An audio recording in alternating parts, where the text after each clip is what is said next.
नमो वज्रायाणं नमो लोये सवसाहुणम् वन्दे तु सौवसिद्धे ध्रुवमचलमणोमङ्गलिं पते ओच्छामि समयपाहुड निमो सुध केवली बणिनम् नमः समय साराय स्वानुभूत्या चकासते चित्स्वभावाय भावाय सर्वभावान्तरच्छिदे अनन्तधर्मणस्तत्त्वम् पश्यन्ति प्रत्यगात्मनः अनेकान्तमयी मूर्तिर्नित्यमेव प्रकाशताम् निसंग है जो आयु सम निर्लेप है आकाश से निज आत्म में ही विहरते जीवन न पर की आस से जिनके निकट सिंहादि पशु भी भूल जाते क्रूरता उन दिव्य गुरुओं की अहो कैसी अलौकिक शूरता त्रिकालवर्ती पंच परमेष्टि भगवंतों की जय हो। त्रिकालवर्ती सर्व अकृत्रिम कृत्रिम चैत्य चैत्यालयों की जय हो। त्रिकालवर्तिनी नित्य बोधिनी द्वादशांगमयी जिनवाणी माता की जय हो। त्रिकालवर्ती 3 कम 9 करोड़ मुनिराजों की जय हो। परम उपकारी श्री सद्गुरुदेव की जय। पंडित जी जय जगन्नाथ। जय जन्नत। पंडित जी अपने लास्ट टाइम आप बात की ना, तो मैं आपको रोकना नहीं था बीच में। जो श्रुत की लब्धि, गुरुदेव श्री को श्रुत की लब्धि थी ऐसा महर्षि ने कहा है ना, तो उसके बारे में थोड़ा स्पष्टता चाहिए तो वो श्रुत की लब्धि कैसे थी। तो जब भी आज के प्रवचन में कभी भी आपको लगे बराबर तभी कीजिए स्पष्टता। हाँ, श्रुत की गुरुदेव श्री की ही पहली बात करते हैं। सुदृष्टि तरंगिणी में ऐसा लिखा है कि भिखारी, व्यापारी, लोभी, अज्ञानी, ऐसे अनेक उदाहरण दे करके बताया कि ये सब लोग अपने कषाय की पूर्ति के लिए मीठा बोलते हैं, भला बोलते हैं। पूज्य गुरुदेव श्री ने परमार्थ के लिए बहुत प्रेम से बताया है। तो इतना प्रेम से बताना वो श्रुत की लब्धि के बिना संभव नहीं। कैसे? 11वीं गाथा, 11वीं गाथा में व्यवहार अभूतार्थ, और वो जो व्यवहार है वो 4 प्रकार का है। और किस प्रकार से अभूतार्थ है वो तो प्रवचन सुनना, 19वें बार के 3 प्रवचन है। लेकिन जिस तरीके से उन्होंने वो खुलासा किया है, कभी समय मिलेगा तो मैं जरूर 11वीं गाथा के स्वामी जी के खुलासे पर चर्चा करना चाहूंगा। लेकिन आज के लिए इतना ही कि पूज्य गुरुदेव श्री ने जो उपचरित असद्भूत, अनुपचरित असद्भूत, उपचरित सद्भूत। उपचरित असद्भुत का खुलासा किया है, वो गजब का है। उससे दो बातें सिद्ध होती है। एक तो प्रकाश भाई ने पिछली बार जो कहा कि पूज्य गुरुदेव श्री ने असंख्यात अब्जों वर्षों तक सिमंदर परमात्मा की वाणी सुनी, ये बात सिद्ध होती है, एक जो खुलासा किया।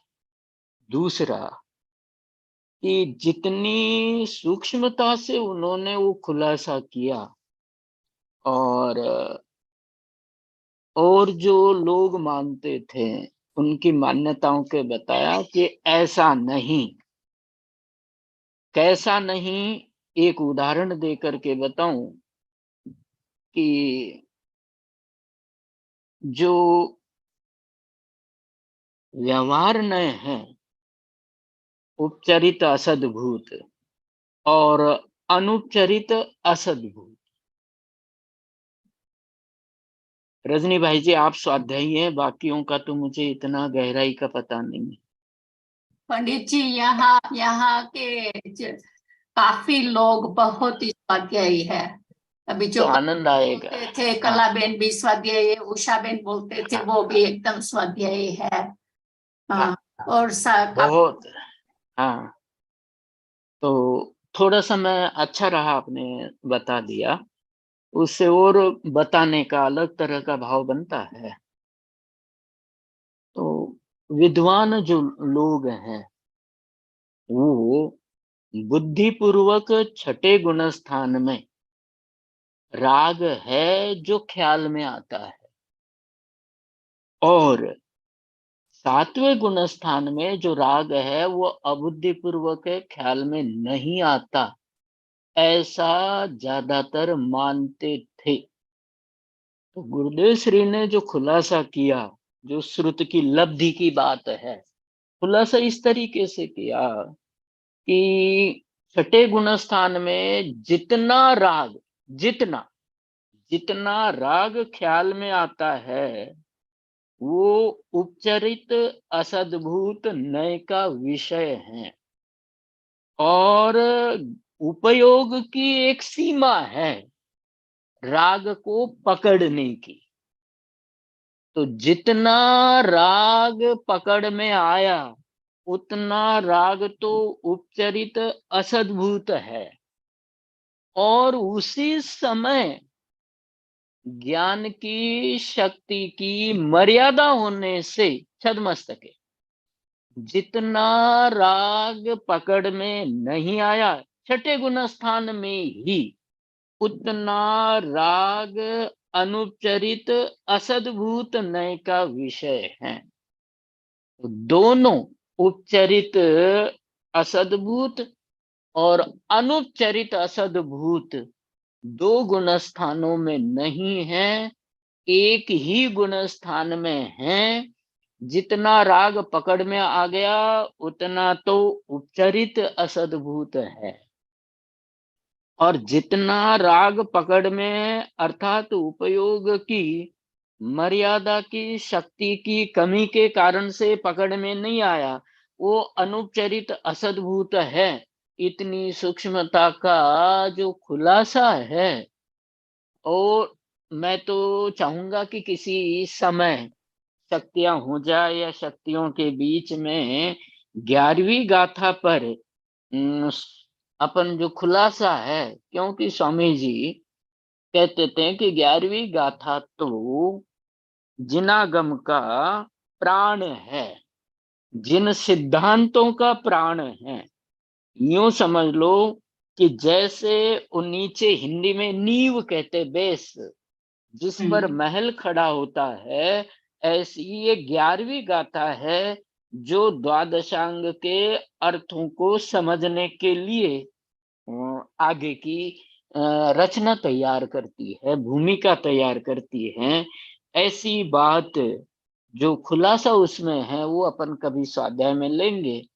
तो मुझे इस उदाहरण के द्वारा केवल इतनी सी बात बतानी है। इस श्रुत की लब्धि पूज्य गुरुदेव श्री को अखंड रूप से चल रही थी, कि जो सिमंदर परमात्मा के पास असंख्यात अब्जों वर्षों तक सुना वो, और साथ में पूज्य गुरुदेव श्री का जो समर्पण है, आप और हम अपने जीवन में देखो तो उनको जो श्रुत की लब्धि थी उसका कारण उसके परिणामों की निर्मलता, विशुद्धि और तत्व के लिए जो समर्पण है, तो वो श्रुत की लब्धि के बिना। और पूज्य गुरुदेव श्री के बारे में बहन श्री ये भी कहती थी कि पूज्य गुरुदेव श्री को जिनवाणी के एक एक शब्द में 14 ब्रह्मांड दिखाई देते थे। इतना खुलासा पूज्य गुरुदेव श्री के द्वारा होता था, वो तो आपका और हमारा सौभाग्य है। जो भी सुनते हैं हमारा सौभाग्य है। कुंद कुंद के शब्दों से जो मूल रहस्य, अर्थ नहीं, रहस्य निकालने का, अर्थ नहीं रहस्य, रहस्य निकालने का जो गुरुदेव का स्वभाव था, गुरुदेव की आदत थी, और मुद्दानी रकमनी बात छे, ये कह करके उस मूल अर्थ को खोलने का जो पूज्य गुरुदेव श्री का आशय होता था, जो जीव के लिए एकमात्र प्रयोजन भूत है। द्वादशांग का ज्ञान प्रयोजन भूत नहीं है, आत्मानुभूति प्रयोजन भूत है। जब तक सामान्य आकर्षित करते हैं तब तक विशेष का, जब तक विशेष, सामान्य नहीं विशेष, जब तक विशेष जीव को आकर्षित करते हैं तब तक सामान्य का आविर्भाव नहीं होता है। और जब जीव को सामान्य का आविर्भाव होता है, अनुभूति होती है, वेदन होता है, तब विशेष आकर्षित नहीं करते। तो पूज्य गुरुदेव श्री को जो चैतन्य की अनुभूति वर्तती थी उसके बल से अर्थ निकलते थे, और ये जो विशेष बाह्य संयोग वो उनको आकर्षित नहीं करते थे और प्रभावित भी नहीं करते थे। ऐसी रजनी भाई जी बहुत बातें हैं जिससे पूज्य गुरुदेव श्री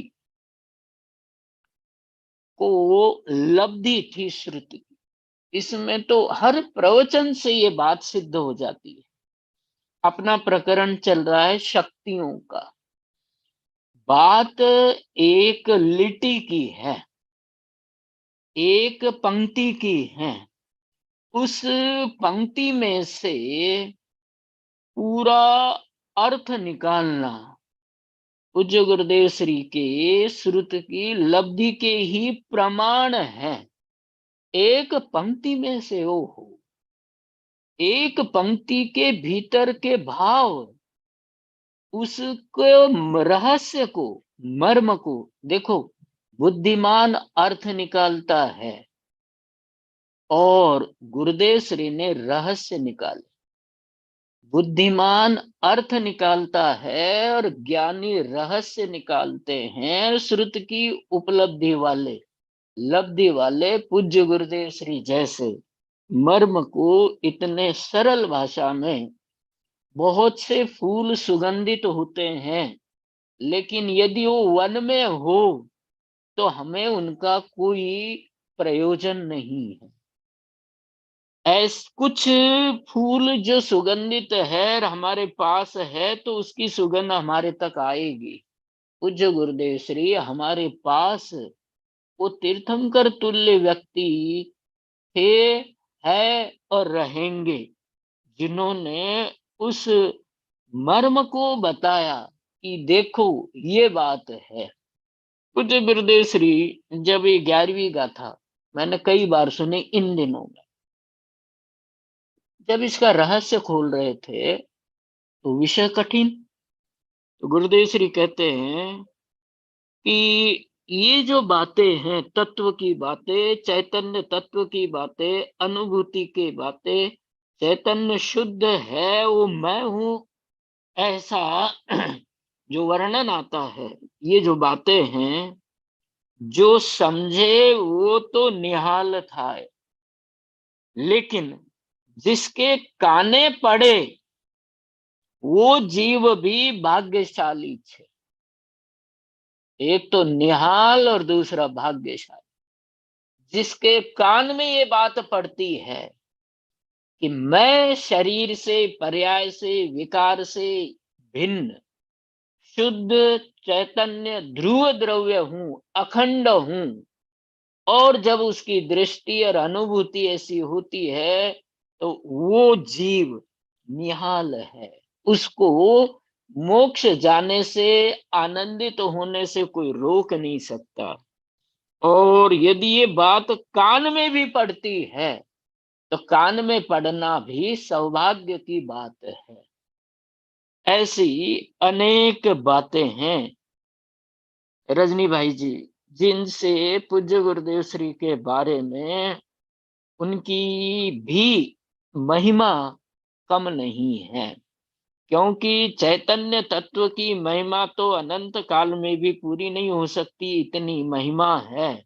और बताने वाले की महिमा भी बड़ी बात हो जाएगी, लेकिन असंख्यात वर्षों तक भी उनका गुणगान किया जाए तो संभव नहीं है, क्योंकि ये सारी बातें शब्दों से परे हैं, शब्दों से दूर हैं।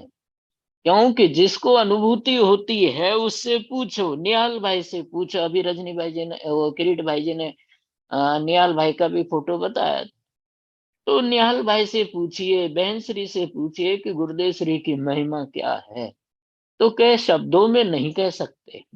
जिसको तत्व प्राप्त हुआ है गुरुदेव श्री का, वो कहता है कि गुरुदेव श्री की महिमा शब्दों में नहीं कह सकते। और जिनको गुरुदेव श्री का शब्द मिला है वो शब्दों के द्वारा कुछ बताएंगे, वो भी भले हैं, लेकिन अनंत अनंत अहूकार है पूज्य गुरुदेव श्री के। हाँ जी।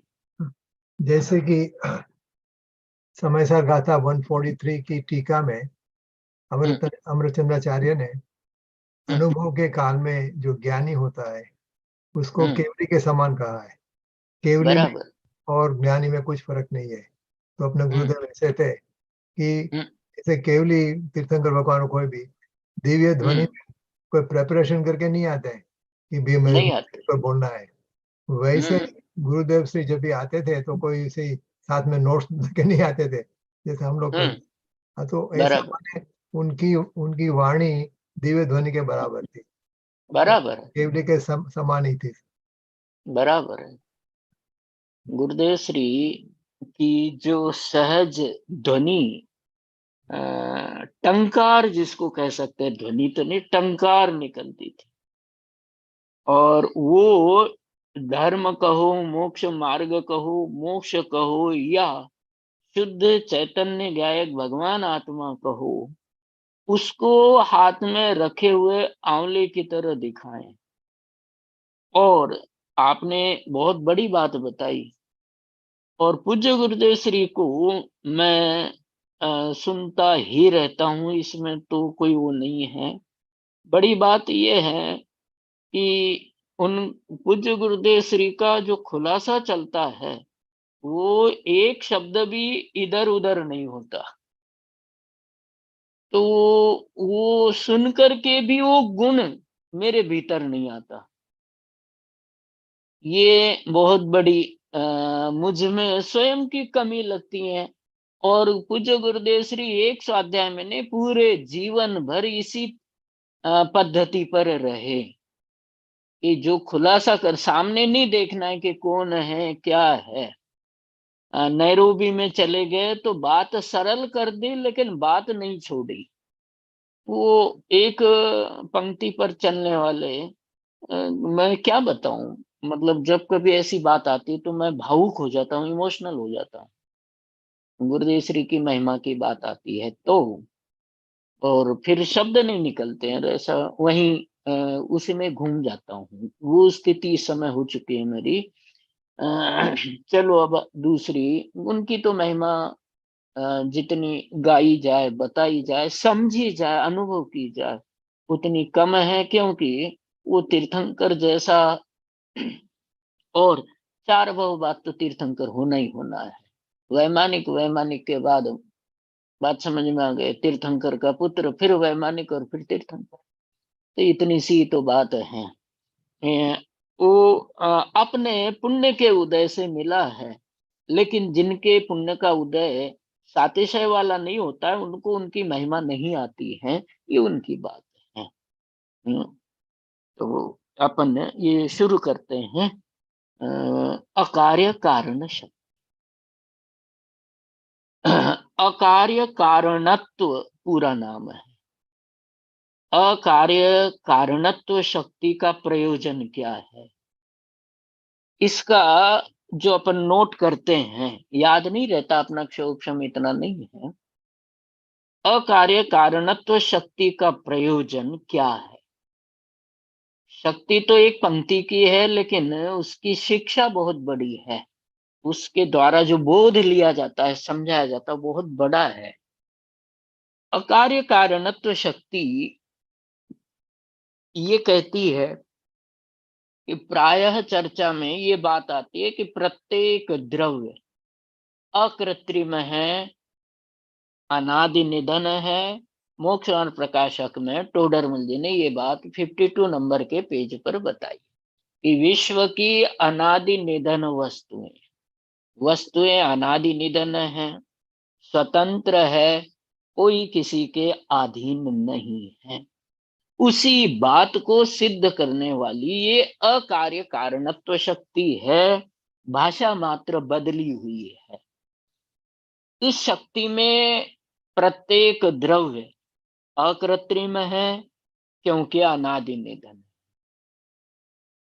नित्य है।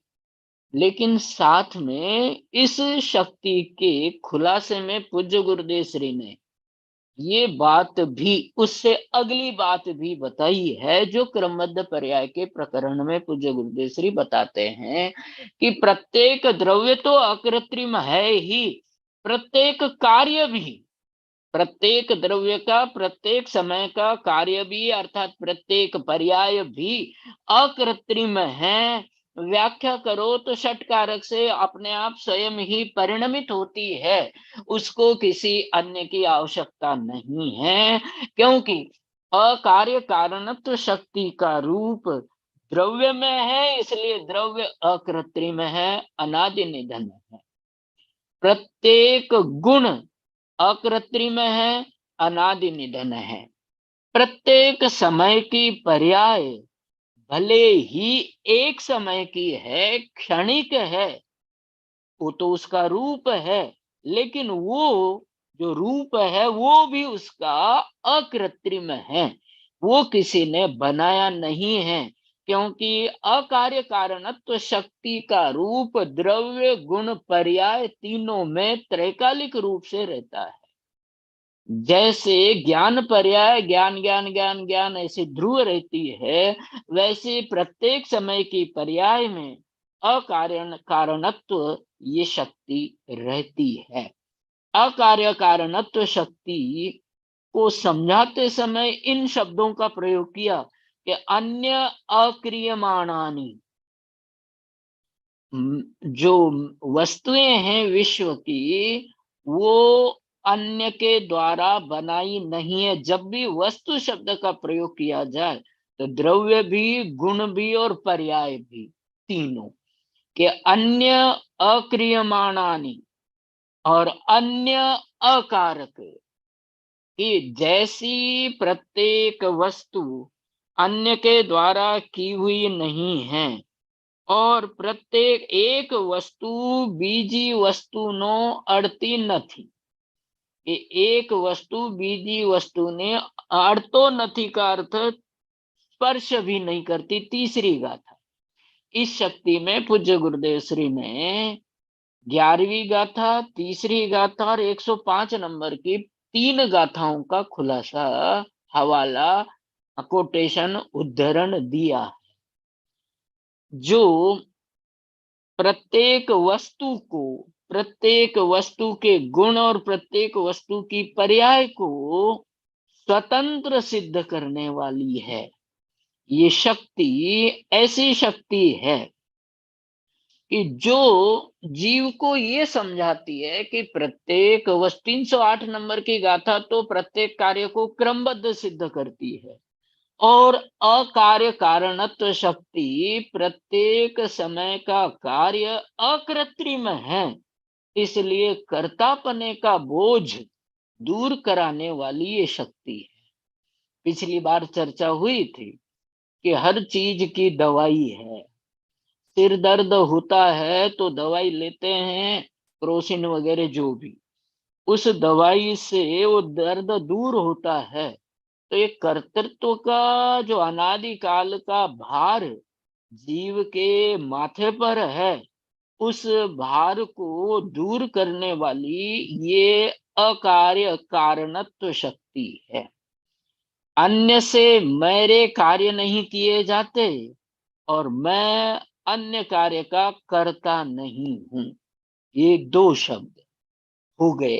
अन्य अक्रियमाणानि, अन्य अक्रियमाणानि, मैं अन्य से किया नहीं जाता, मेरे कार्य अन्य से नहीं किए जाते, और अन्य अकारक, जो अन्य हैं, दूसरे द्रव्य हैं, दूसरे द्रव्य के गुण और दूसरे द्रव्य के जो कार्य है, पर्याय हैं, उनका मैं करता नहीं हूं, ऐसा अन्य कारक शब्द के द्वारा सिद्ध किया। आगे तीसरा शब्द रह गया, वो है एक द्रव्यात्मिका।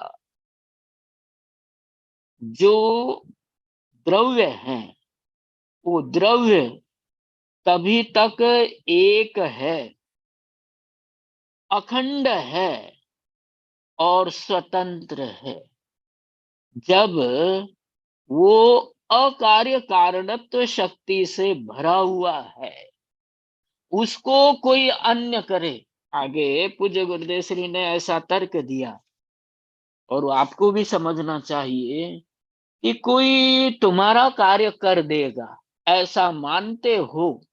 मान लिया कि मेरा कार्य बहन ने कर दिया, तो मेरा कार्य यदि बहन ने कर दिया तो एक तो मुझे पराधीनता आ गई, दूसरी बात मुझे वो कार्य जब जब भी करना होगा वो बहन की तरफ देखना पड़ेगा,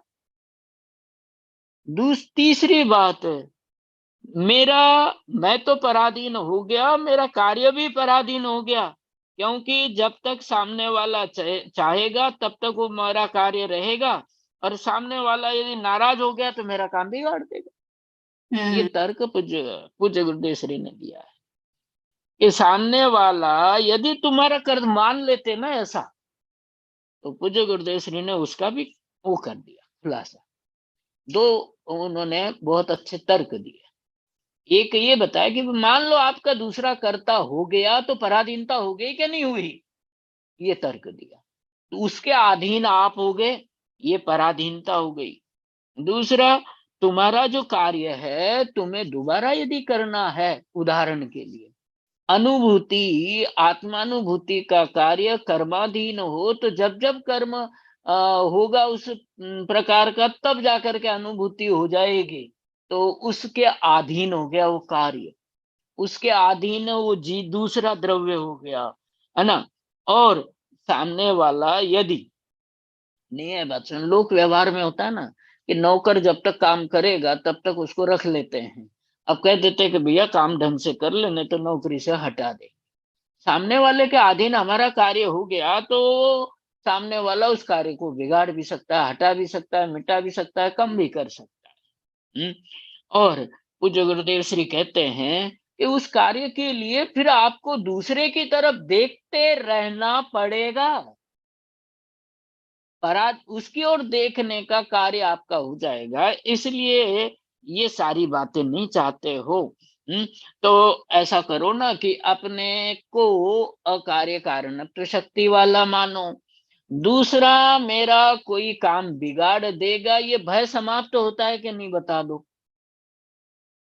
अकार्य कारणत्व शक्ति से ये बात भी कि मेरा कोई अन्य कर्ता नहीं है, मैं किसी का कर्म नहीं हूं, मैं अकर्ता स्वभावी हूं, तो मैं अकृत्रिम भी हूं, मेरा भी कोई कर्ता नहीं। तो ऐसा इस शक्ति में से बोध लेना चाहिए और भय समाप्त कर देना चाहिए, कर्तापने का बोझ भी। मैं किसी का निमित्त करता हूं क्या? नहीं हूं। कि भैया अज्ञान के रास्ते अनंत है, ज्ञान का रास्ता एक ही है। इसलिए अनंत रास्तों को छोड़ करके, निमित्त अनंत अनंत है, उपादान एक ही है। और इन शक्तियों में निमित्त से कर्ता कहा जाता है जीव को, अन्य का। लेकिन जैसे दर्पण में चेहरा दिखता है, होता नहीं है, ऐसे ही निमित्त कर्ता देखा जाता है, कहा जाता है, होता नहीं है। और ऐसे ही विषय भोगों में सुख देखा जाता है, माना जाता है। यही तो अज्ञान 24 घंटे जीव के चलता रहता है। और यही वजह है कि अपने स्वरूप में लीनता की बजाय ये जीव बाहर पर मुखापेक्षी। सबसे बड़ी भूल इस दुनिया में इस जीव की है तो वो ये है कि इसने अपने आप को सुख का पिंड माना नहीं। सुख मेरे भीतर है, मेरा सुख अन्य में नहीं है। ये दूसरी ट्रैक पे मैं चला गया गुरुदेव श्री को छोड़ करके, जबकि उनकी शैली गजब की। बात ये है, अकार्य कारणत्व शक्ति से क्या समझा कि मैंने तो ये समझा, ये बात हमको समझ में आनी चाहिए कि अकार्य कारणत्व शक्ति एक ही पढ़ लो, निमित्त उपादान का ज्यादा पढ़ने की आवश्यकता, सारा मर्म और रहस्य इसमें से समझ में आ जाएगा। मैं किसी के द्वारा किया हुआ नहीं हूं, मेरा कार्य किसी के द्वारा किया हुआ नहीं होता है, और अन्य कोई मेरा कार्य कर दे ऐसा होता ही नहीं है, और मैं अन्य का कार्य कर दूं ऐसी मुझ में शक्ति नहीं है, क्योंकि मैं अकार्य कारणत्व शक्ति से युक्त हूं, द्रव्य में, गुण में और पर्याय में। अब ध्यान देना है, एक द्रव्यात्मिका के दो तीन अर्थ है। ये एक द्रव्यात्मिका शब्द पर ध्यान देना कि अखंड द्रव्य, द्रव्य की अखंडता को अखंड रखने के लिए द्रव्य का एक होना जरूरी है, और अकार्य कारणत्व शक्ति वाला होना जरूरी है। द्रव्य का एकपना, अखंडपना, स्वतंत्रपना अकार्य कारणत्व शक्ति के कारण से है। उदाहरण आप लोग भी स्वाध्यायी हैं, भद्र परिणामी हैं, आप लोग भी दुनिया भर के उदाहरण, बहुत सारे उदाहरणों से इस बात को समझ सकते हो, और समझ में आ जाए तो दूसरों को भी समझा सकते हैं। ये अकार्य कारणत्व शक्ति, इसके कारण से द्रव्य का एकपना है, द्रव्य का अखंडपना है, द्रव्य का स्वतंत्रपना है, और द्रव्य का अकृत्रिमपना है। द्रव्य अकृत्रिम क्यों है? कि पर के द्वारा किया हुआ नहीं है। दूसरा द्रव्य अकृत्रिम क्यों है? क्योंकि उसका कार्य करने वाला कोई दूसरा द्रव्य नहीं है। ऐसी प्रत्येक द्रव्य में अकार्य कारणत्व शक्ति रहती है। एक द्रव्य, गुरुदेव श्री ने स्वर्ण का उदाहरण दिया कि जैसे स्वर्ण रूप है, अन्य धातु रूप नहीं है, और स्वर्ण का परिणमन भी, स्वर्ण के गुण भी स्वर्ण रूप है। वो परिणमन हो, गुण हो, द्रव्य हो, वो एक अखंड रूप रहता है, क्योंकि वो अन्य धातु रूप नहीं होता, अन्य धातु के कार्य को नहीं करता, और इसके कार्य को अन्य धातु नहीं करती। बात समझ में आ गई? हाँ जी। पूज्य गुरुदेव, हाँ जी, पूज्य हाँ जी गुरुदेव पंडित श्री, जी। हाँ हाँ जी, पूज्य गुरुदेव श्री इसी शक्ति में अगली शक्ति को याद करते हैं।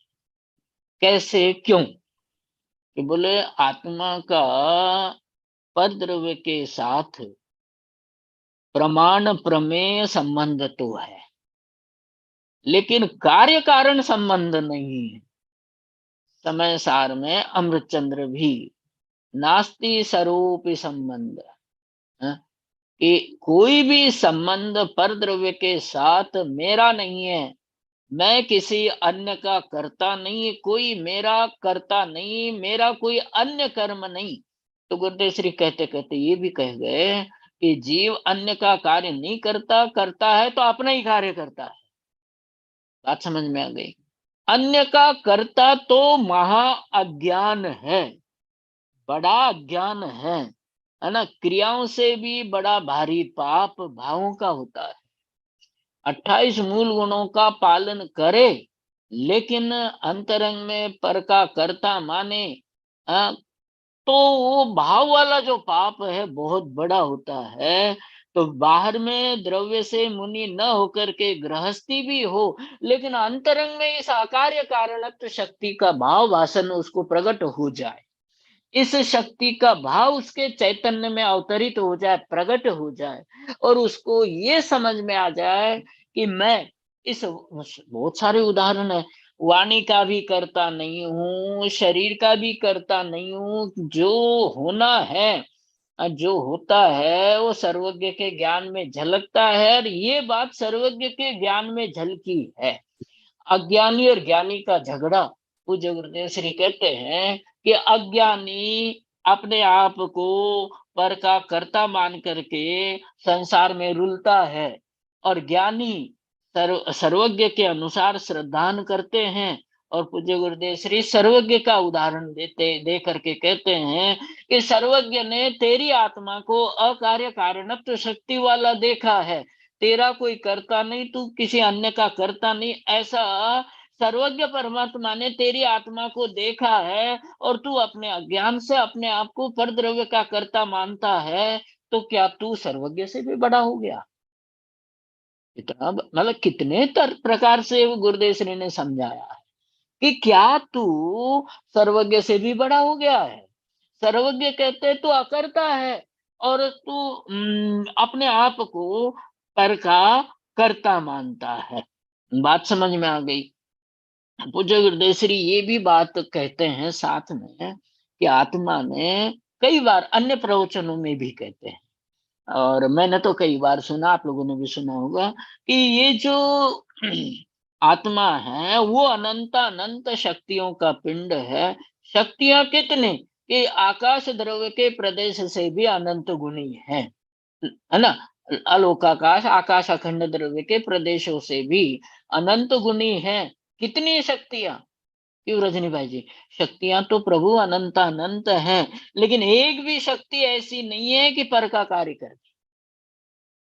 ये पूज्य गुरुदेव श्री ने 14वीं शक्ति के प्रवचनों में प्रारंभ में ही कह दिया, बता दिया, समझा दिया कि प्रभु अनंत अनंत शक्तियां हैं, लेकिन पर का कार्य कर दे ऐसी एक भी शक्ति चैतन्य आत्मा में नहीं है।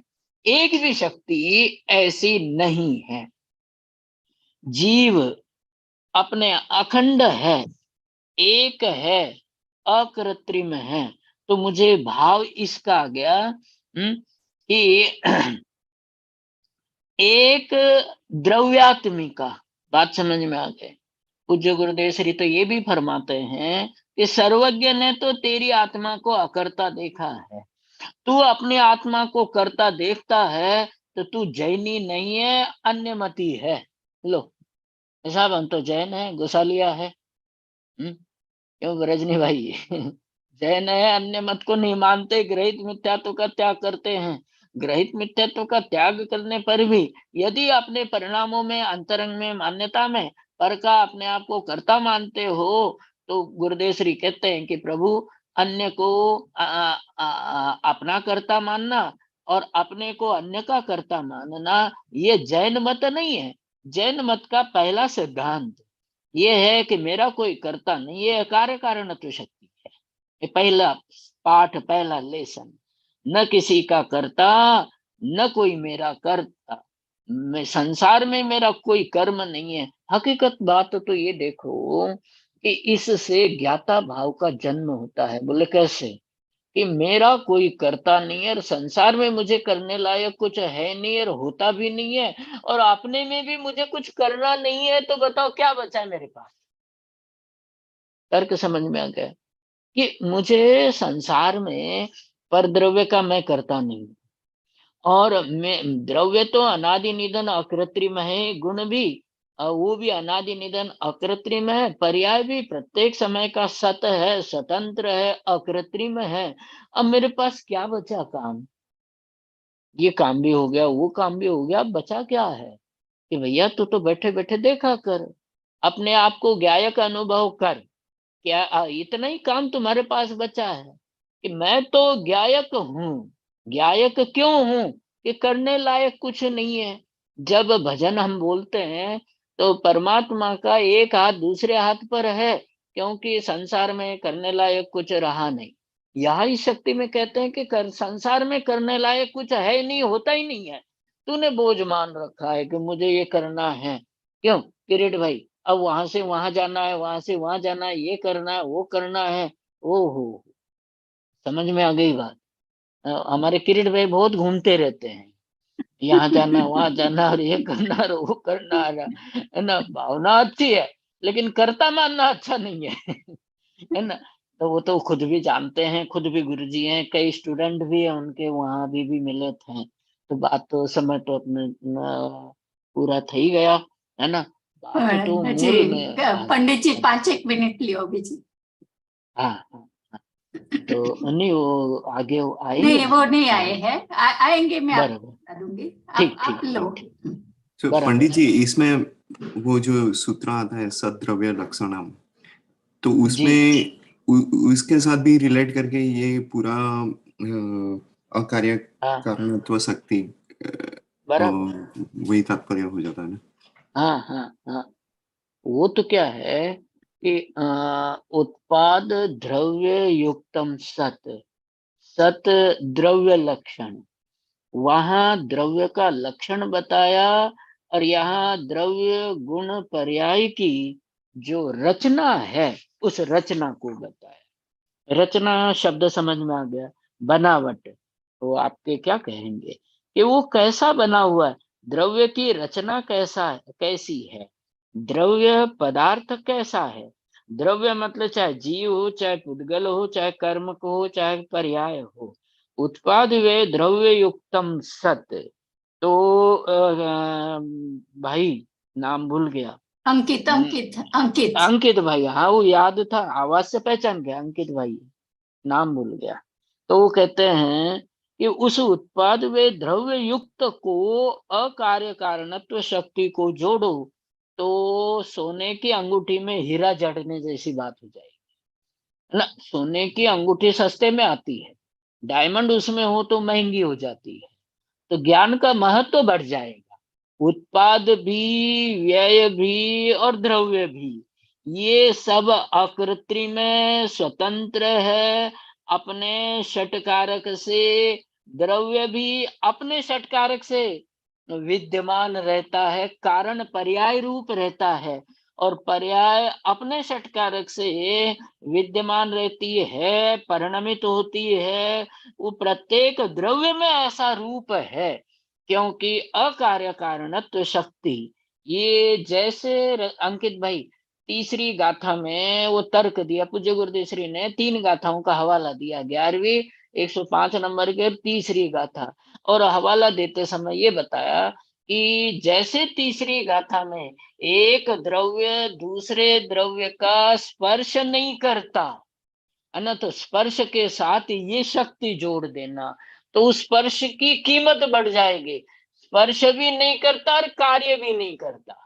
उत्पाद वे द्रव्य युक्तम सत्य में ये शक्ति जोड़ दें कि अकार्य कारणत्व शक्ति। मैं तो कहता हूं कि अपने प्रति समय के, जैसे अंकित भाई ने प्रश्न पूछा, आप लोग चर्चा करते हैं, हम चर्चा कर रहे हैं, तो ये प्रत्येक समय की चर्चा में चाहे बोलना हो चाहे सुनना हो, गुरुदेव श्री ने तो शास्त्र से ज्ञान होता है, तीर्थंकर से ज्ञान होता है, ये तो निमित्त का बहुमान है। यदि वो निमित्त में ऐसी एक चर्चा भी मुझे आपके साथ करनी थी, वो अगली बार करेंगे।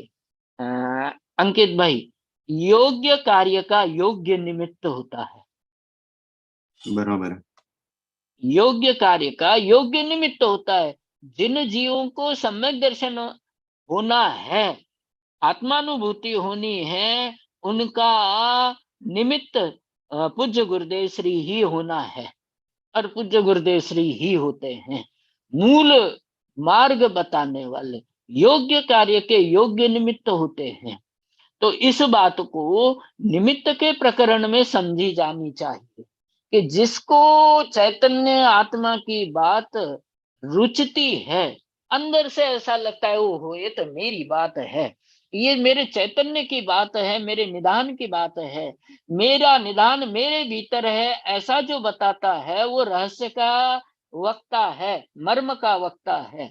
बाकी तो सब निमित्त से कार्य बताए, वो रहस्य को नहीं बताता है, वो पराधीन दृष्टि वाला वक्ता है, न अपना भला करेगा न दूसरे का भला करेगा। कि योग्य कार्य का योग्य निमित्त होता है। पूज्य गुरुदेव श्री की महिमा इसी वजह से आती है, आप समझ जाओ कि पूज्य गुरुदेव श्री की महिमा इस वजह से आती है कि योग्य कार्य का योग्य निमित्त है। आप ये बात अपने अनुभव से मुझे बताना मतलब विचार करना कि जब जब भी पूज्य गुरुदेव श्री की वाणी सुनते हैं कि चैतन्य की महिमा आती है कि नहीं आती है, आती है। दूसरी बात, मैं अखंड शुद्ध चैतन्य द्रव्य हूं, ये बात अपने ख्याल में आती है कि नहीं आती, कि आती है। और मैं पर से भिन्न हूं, ये बात ख्याल में आती है कि नहीं आती है। जब ये बात ख्याल में आती है, वो अपने उपादान शक्ति से आते हैं, तो पूज्य गुरुदेव श्री के व्याख्यान को, उपदेश को, प्रवचन को निमित्त कहा जाता है। तो निमित्त की महिमा आती है। क्यों आती है? योग्य कार्य का योग्य निमित्त होता है। लेकिन निमित्त अकार्य कारणत्व शक्ति वाला है, और मैं भी अकार्य कारणत्व शक्ति वाला हूं। ये जितना भी ग्रहित मिथ्यात्व है और अंतरंग में सूक्ष्म ग्रहित मान्यताएं बैठी हुई हैं कि मैं पर का करता नहीं लेकिन पर का निमित्त जरूर हूं, ऐसी सूक्ष्म गहरी अंदर में जो बात छिपी बैठती है, जो निमित्त के रूप में है, तो निमित्त के रूप में लेकिन मानती करता ही है। तो उस बात को निकालने के लिए ये शक्ति बहुत सुंदर है, बहुत अलौकिक है, दिव्य और भव्य है। वो 5 क्या 6 मिनट और हो गए हैं बहन।